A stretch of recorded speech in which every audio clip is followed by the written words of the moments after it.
Simeon Boikov is better known as the Aussie Cossack. He is a brilliant broadcaster, journalist, critic. That's why he's an Australian political prisoner. I'll get him to tell you how and why right now. Simeon, welcome to the mother of all talk shows. Just to clarify, like Julian Assange, you have taken refuge in diplomatic premises. So the Australian authorities are not able to get their hands on you, but you are nonetheless a prisoner. Am I right? That's correct, George. Pleasure to be with you tonight. It's been 700 days now since I've been holed up inside the Russian consulate in Sydney in a diplomatic standoff with the Australian government. So it hasn't been as long as Julian Assange, and I would say that Assange's conditions were much more serious and difficult. I'm fortunate that I was able to defect to the Russians here in Sydney in Australia.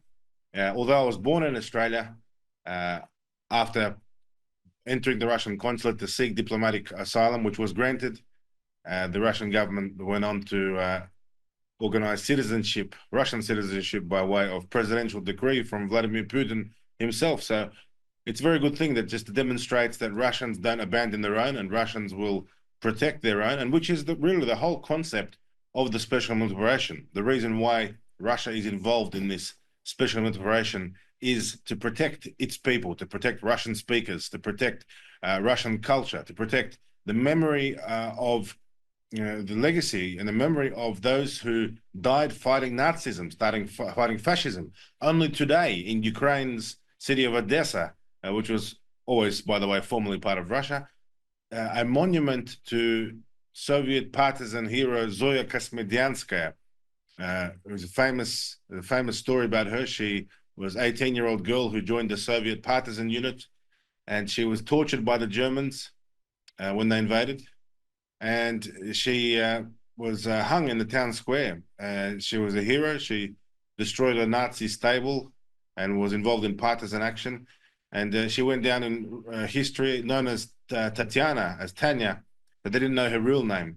And when they found out later who she was glorified and etched into Russian history. And the Ukrainian Zelensky Nazi regime is destroying memorials, destroying monuments to people like this partisan Zoya Kosmedyanskaya. And this just shows that Russia definitely is on the right side of history. And let's not forget that it wasn't too long ago that Russia and the British, the Allies, the Americans, the French, the Canadians, the Australians were all on the same side in World War I and World War II. And now, unfortunately, the British look like they are supporting Nazism. They're supporting this fascism, and Russia is righteous in her special military operation. George, I've been watching keenly and listening to your show tonight. I just want to thank you. As a Russian person myself, I want to thank you, and I want to thank your listeners, your callers, the people in the comment section on YouTube, on X, on TikTok, on all the platforms where Moats is being broadcast tonight live for their position. Russians understand this. We as Russians understand that the enemy is not the British people. The enemy is not the Australian people or the American people. The enemy are those people who are the deep state, the establishment. And in that regard, we are all allies because Russia is at war with the same people who are enslaving civilians in the West. It's very good to see the sentiment, the people who understand they're on the right side of history. You do a great job broadcasting. Watching the show tonight, I simply couldn't have put it better myself. You're framing the situation very well, that indeed they know Trump is coming. They know that there's a change of presidency, and in the dying days, this flailing Biden empire is like a wounded dog, dying and snarling and barking and lashing out and trying to cause maximum harm, maximum damage before President Trump assumes office. It's a very dangerous situation, and I'm glad it's being called out by commentators and journalists and specialists all around the world, military specialists like your previous guest from the United States. sensible people understand that this attempt by the Biden regime at the 9th hour, it's like 10 minutes before full time. The game's over. It's finished. But they're just trying to sneak in. They know they can't win. But they want to land a punch. They want to land a kick. They want to do something to disrupt, to provocate World War III. Rather than just say, look, we failed, we lost. We lost the election. Zelensky project failed. Project Ukraine failed. Admit defeat. Admit that things didn't go to plan. Kamala didn't win. Biden is senile. History is going to forget him as a laughingstock. They simply can't gracefully just accept that the world is trying to heal. Sensible presidents like President Putin, President Xi of China, and as for the British, I always said it and I'll say it again, that I was always hoping that either George Galloway or Nigel Farage would become the leaders of the UK, or maybe a combined effort. I don't understand politics in the UK too much, being in Australia, but I do know that people in the left and the right have very similar views if they're sensible. And the majority of people are sensible. They don't want World War III. You've quite rightly talked about the danger of a nuclear escalation. It's extremely possible because Russians are ready to die. Russians are ready to fight. Vladimir Putin said, why would Russia want a world without Russia? A world without Russia is not a world worth existing. And Russia, of course, has the firepower to bring down the world on an environmental catastrophe level. Nobody wants that. It's mutually assured destruction. And in the Soviet Union, in the days of the Cold War, that was understood by all parties. And people managed to be sensible. There's no more sensibility. People think Russia is bluffing. The British think firing Storm Shadow missiles into Russia is acceptable. It's not acceptable, and it's not Ukraine. The people who press the buttons are not Ukrainians. The people who set the target GPS coordinates are not Ukrainians. The people who operate the systems are not Ukrainians. The people sitting in the bases in London, in Langley, in the Pentagon, in Ramstein, in Germany, these are not Ukrainians. This is a NATO attack on Russia under Biden, under Starmer, because they want to create chaos and then make it very hard for Trump, for Orban, for Putin, for Fico, for other sensible leaders to come up with a solution and stop this madness and stop the blood, stop the killing. It's a very difficult situation, but I just want to say thank you to all the sensible civilians in the United Kingdom, in the United States, in the West in general, who are opposing their own government's policies and their own government's attempts now to push the world into war. This is very important that people speak up and people are able to oppose, and that's what the government is afraid of. They're afraid of criticism. They are, they're afraid and of protests it's becoming more and more difficult, as you found out in Australia, as many have found out at airports on arrival. Craig Murray, Richard Medhurst, Kit Clarenberg, with whom I'm doing a broadcast tomorrow, as indeed I think I am with your good self, for No to NATO, No to War. These people, all of you, Kit Clarenberg and you both, there's the lineup, a very fine lineup too. Halima Khan, my comrade in the Workers' Party, Aussie Cossack, and Kit Clarenberg. We're all together on a broadcast called World War III tomorrow at, I think, 7 o'clock, but I'll double check that. If it's not 7, it's 8 o'clock UK time. Simeon, it's true what you say, that those who know war are against it. Colonel Davis, we heard this evening. Colonel McGregor, another highly notable military man. Larry Johnson, with whom I'm recording a piece tomorrow afternoon. Former Pentagon official, Michael Maloof, former Pentagon official. Those who know the sound of gunfire, who know what bombs feel like when they are falling amongst you, they're against it.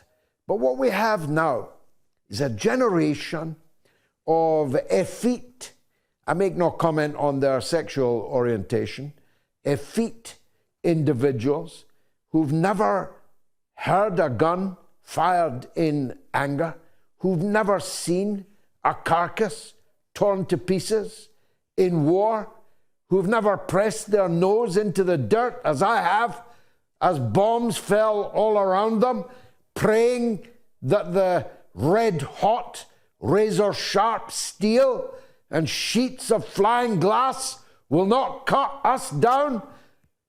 We've now got a generation of people who couldn't fight their way out of a wet paper bag, but they're ready to send other people's sons to their deaths. As I often put it, Simeon, do you want your son to die Yes, over which side of a line Kupiansk should be on when it's been in 4 different countries in the last 100 years? Are you mad? You want to sacrifice your own children for that?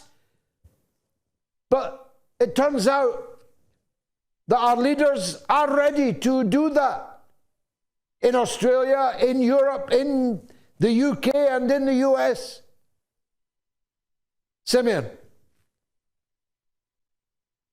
Yes, well, it is a big problem that the new generation of decision makers and people who are causing war, are provoking Russia, are sending weapons and arming Zelensky from the safety of CNN and BBC and the corridors of the Pentagon. I mean, these people, you're right, they can't figure out what gender they are, and they want to send the world to war. And who is suffering at the end of the day? Who is actually dying? Let's just acknowledge that the West and these Western decision makers are killing Ukrainians. They are causing the death of Ukrainians. This is the most number one important thing. They are continuing this futile attempt to somehow damage Russia or weaken Russia. It's completely working in the opposite manner. Russia is incredibly stronger every day. Every day, the British use missiles like I did today, Storm Shadows. They were all shot down. What does that mean for the British? That means that Russia has adapted to the British Storm Shadow missile. That the British Storm Shadow missile, which was supposed to be a top secret, state-of-the-art British weapon to be used with the element of surprise against the enemy or a foe in a future war to defend Britain's interests, that's now gone. Russia is shooting down ATACMS missiles, HIMARS missiles. Russian electronic warfare is better than ever. It's probably the best in the world. It would be, actually. Russian troops are the most experienced in shooting down Western drones and Western missiles simply because they are the only country, the only military in the world who has this extremely wealthy capacity of experience to do this. And Russia now is more prepared than ever to fight World War III. More prepared than ever to take on NATO should that happen. Nobody wants that. Russia doesn't want war. And the fact that Russia doesn't want war is evident by the fact that Russia is fighting, spilling blood. Excuse me. We're talking about this war, the one you and I are most vitally concerned about. There's at least 2 other theaters in which we might be plunged into World War III, in the Persian Gulf, in the South China Sea. Either one of those could take us all to oblivion. Indeed, indeed. And then for the Western military-industrial complex, it doesn't matter where the war is or who are dying, which nation, which nationality, which religion, which DNA, which genes are being killed off. It doesn't matter for them. They don't differentiate. They only care that their share prices are going up, that Raytheon, that Lockheed, that Boeing are continuing to supply weapons to replace old weapons. Use the old weapons. Send the old mines. Send the banned weapons. Send the banned mines. Because guess what? It's good for business. It's good for Wall Street. It's good for London, New York, Berlin, Paris. They all make money. Rheinmetall makes money. Everybody makes money on the back of the deaths of other nations' people. Not Americans, not British, not Germans, and not French people. And this is what NATO is all about. And that's unfortunately, Russia is being very honorable in carrying this fight with conventional methods.